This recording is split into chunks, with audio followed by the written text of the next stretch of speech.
Good evening. We're coming to you tonight with breaking developments out of Iran that have escalated into what many are calling a full-blown crisis. And I need to warn you right now, some of what we're about to discuss is deeply disturbing. But it's critical that you understand what's happening in Tehran at this very moment. Just 3 hours ago, footage surfaced online from Evin prison in Tehran. The video is grainy, shot from behind a prison gate, but what it shows is unmistakable. A young man, blindfolded, hands tied behind his back, being led through a concrete courtyard surrounded by dozens of officers standing in complete silence. His name was Mehdi Rezaiei. He was 21 years old. He was an engineering student, and this morning, the Iranian regime executed him.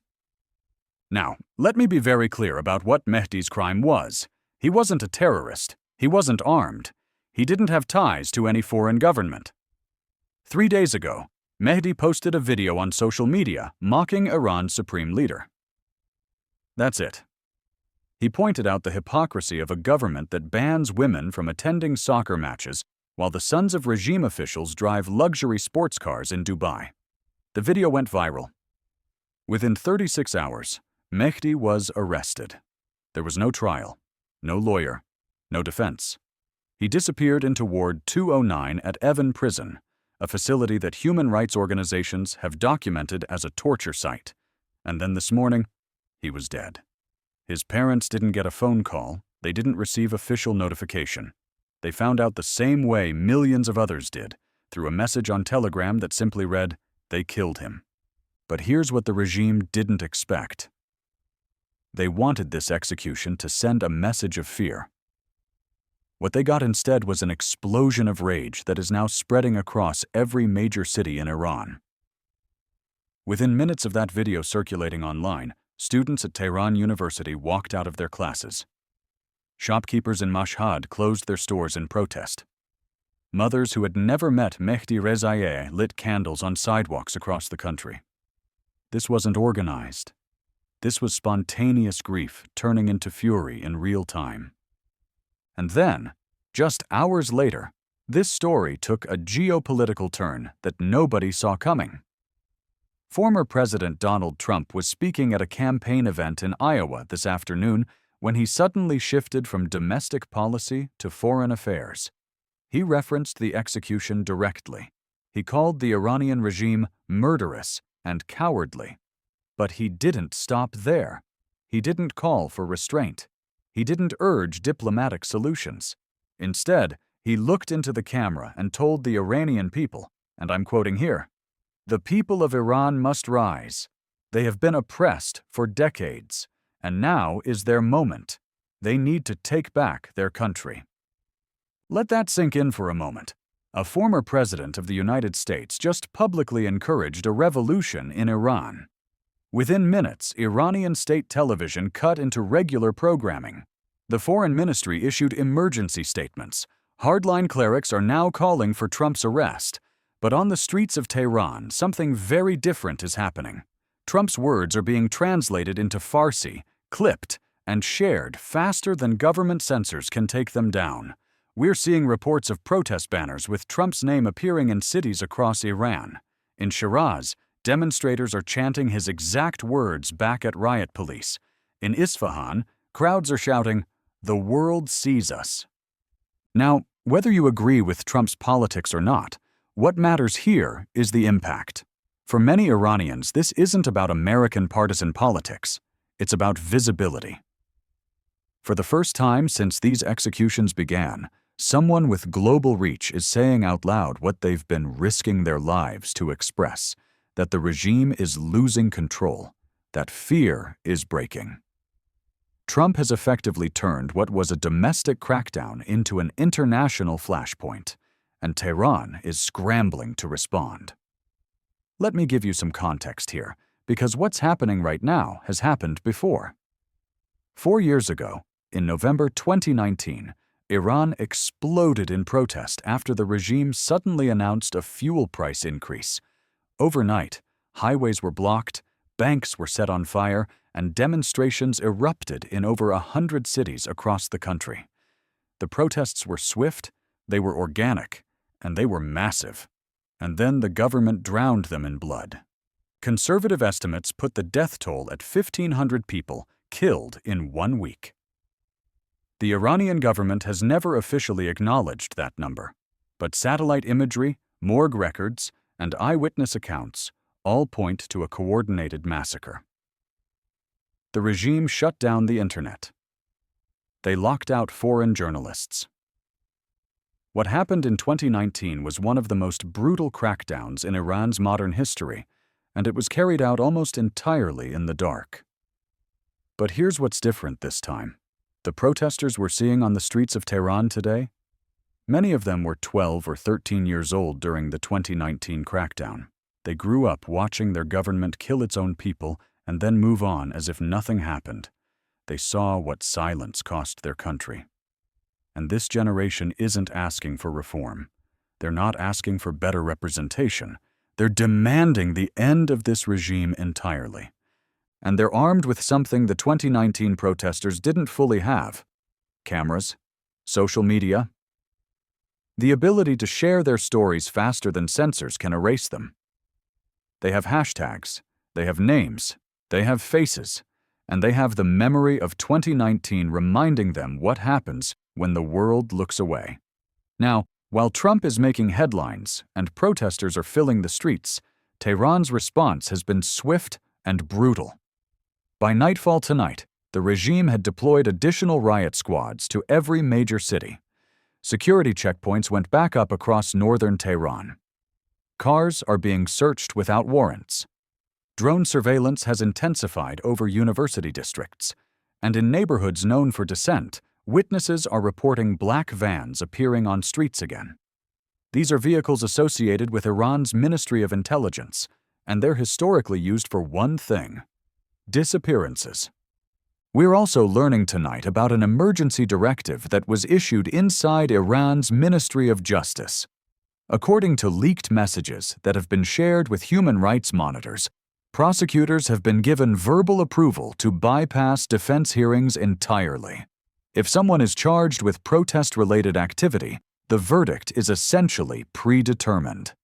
We're hearing reports of protesters being shot at close range with pellet guns. Medical staff are documenting dozens of cases of permanent eye damage, the exact same tactic we saw in 2019. In the city of Karaj, a 16-year-old boy named Amir was reportedly beaten unconscious and thrown into a detention van. His mother still has no idea where he is. But here's what you need to understand. This crackdown is different in one critical way. It's not hidden anymore. In the past, Tehran would try to mask its brutality through internet blackouts, through censorship, through denial. But now, the executions are public. The arrests are being filmed. The regime wants people to see what happens when they rise up. They believe fear is still their most powerful weapon. The problem is, the people aren't responding with fear anymore. In every city where violence has surged, more protesters have come out the next day. In Rasht, schoolgirls are tearing down posters of Supreme Leader Khamenei. In Tabriz, factory workers have staged walkouts. In Qazvin, we're getting reports of 2 police officers who refused orders and defected to the protest side. The regime may be brutal, but they're also clearly afraid. And when fear starts spreading inside the system itself, brutality becomes less about strength and more about survival. Now, there's another layer to this story that's deeply disturbing. Behind all the headlines and the street violence, Iran has quietly reactivated something called the revolutionary courts. And if you're not familiar with these, let me explain what they are, because they are not courts in any conventional sense. They're not open to the public. They don't allow for independent legal defense. They don't seek justice. They deliver punishment, and they deliver it fast. These courts were first created in 1979 by Ayatollah Khamenei to purge anyone connected to the Shah's old regime. They became infamous during the 1980s when, in just one summer in 1988, they oversaw the mass execution of thousands of political prisoners. Many of them were teenagers. All of them were denied basic legal rights. Trials lasted less than 5 minutes. Verdicts were handed down from behind a desk. There was no appeal process, no second chance, and now, those courts are back. Following the protests that erupted after Mehdi's execution, Iran's judiciary, acting under direct orders from the supreme leader, has authorized these revolutionary courts to process anyone accused of waging war against God or spreading corruption on earth. These are intentionally vague charges designed to classify dissent as terrorism, and once you enter that system, there's almost no way out. According to leaked documentation that we've been able to verify through multiple sources, over 300 people, mostly students and activists under the age of 30, have been assigned to these revolutionary courtrooms in just the last 5 days. Their families are being notified after sentencing, not before. Many aren't told where their loved ones are being held, what the specific charges are, or even the names of the judges overseeing the cases. And here's the part that should chill everyone watching. Some of the judges presiding over these cases right now are the same men who handed down death sentences in the 1980s. Human rights observers are reporting that executions are being scheduled within 72 hours of conviction, often at dawn, often without any legal representation present. We've already confirmed at least 3 cases involving minors under the age of 18. This isn't law. This is state-sanctioned terror disguised as justice, and the regime is calling it necessary to restore order. But every sentence they hand down tells the real story. This is a government so desperate to survive that it's returning to the darkest tactics in its history. Now, while all of this has been unfolding, there's been a conspicuous silence from Washington.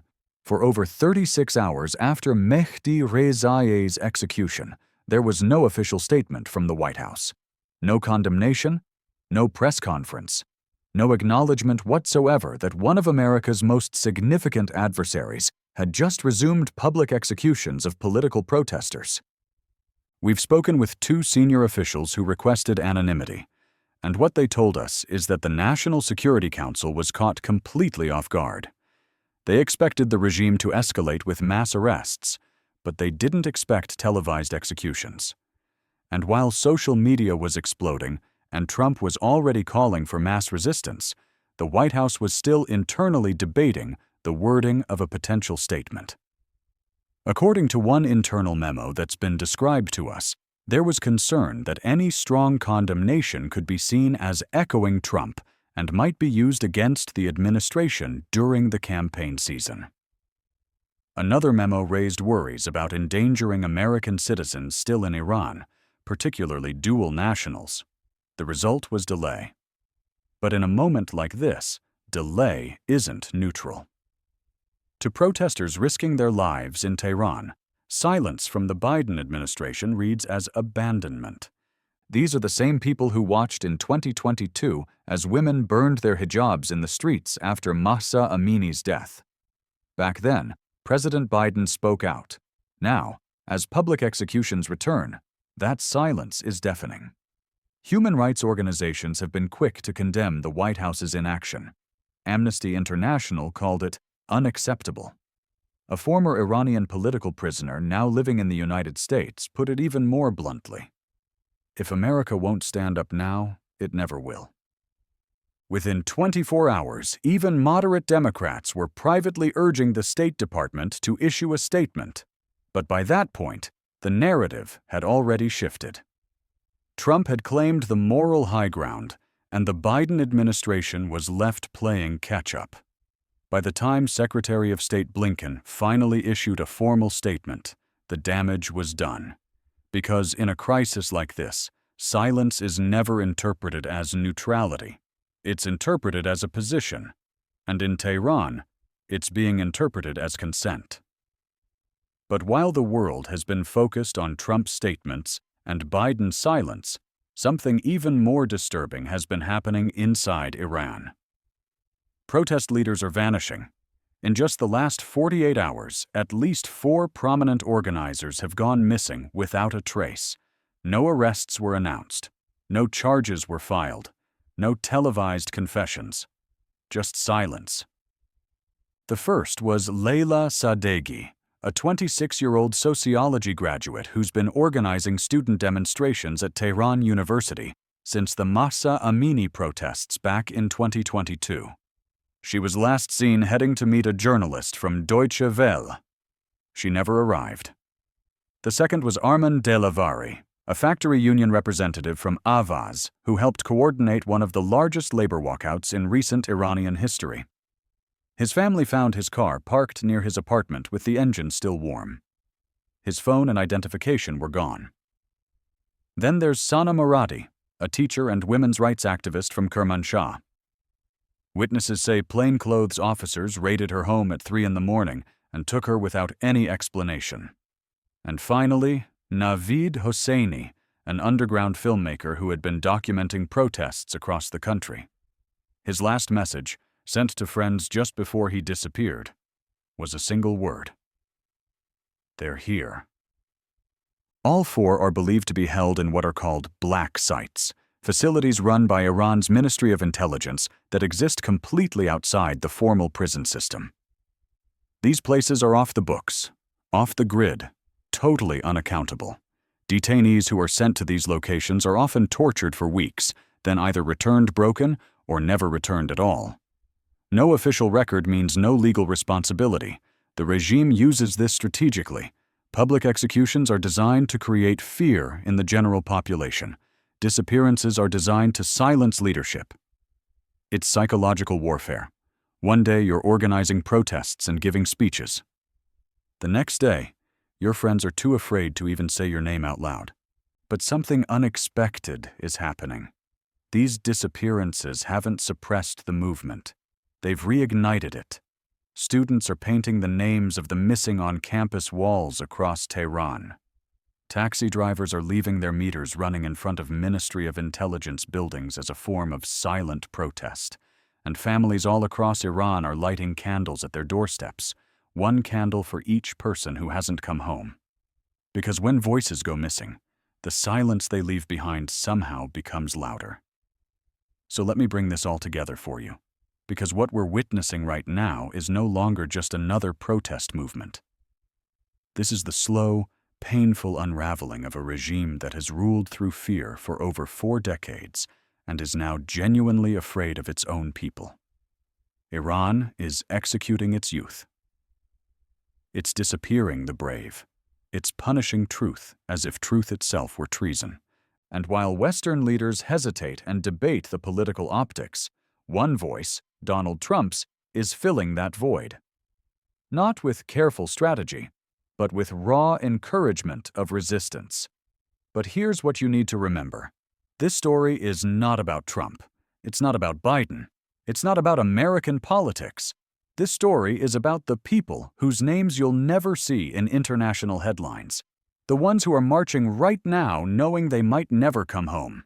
The ones who posted a video or organized a walkout or simply said enough and paid for it with their freedom or their lives. Because if the world forgets them, the regime wins. If we stop paying attention, they disappear twice, not just into prisons and black sites, but into the silence of collective amnesia. And that's exactly what authoritarian governments count on. They count on the news cycle moving on. They count on our attention shifting elsewhere. They count on fatigue. But the moment we keep watching, really watching, the regime loses one of its most powerful tools, and the people gain something they desperately need: witnesses. Because when the world is watching, every execution becomes harder to justify. Every disappearance becomes a liability. Every act of brutality gets documented, shared, and remembered. So tonight, as we close this report, the situation in Iran remains fluid and extremely volatile. Protests continue to spread despite the crackdown. The revolutionary courts are accelerating their work. Families are still searching for loved ones who vanished. and the international community is still trying to figure out how to respond to a crisis that's unfolding in real time on social media. This is not over, not by a long shot. And what happens in the coming days could determine not just the fate of Iran's government, but the future of an entire generation that's decided fear is no longer enough to keep them silent. We'll continue to follow this story closely and bring you updates as they develop. For now, reporting on the Iran crisis, thank you for watching.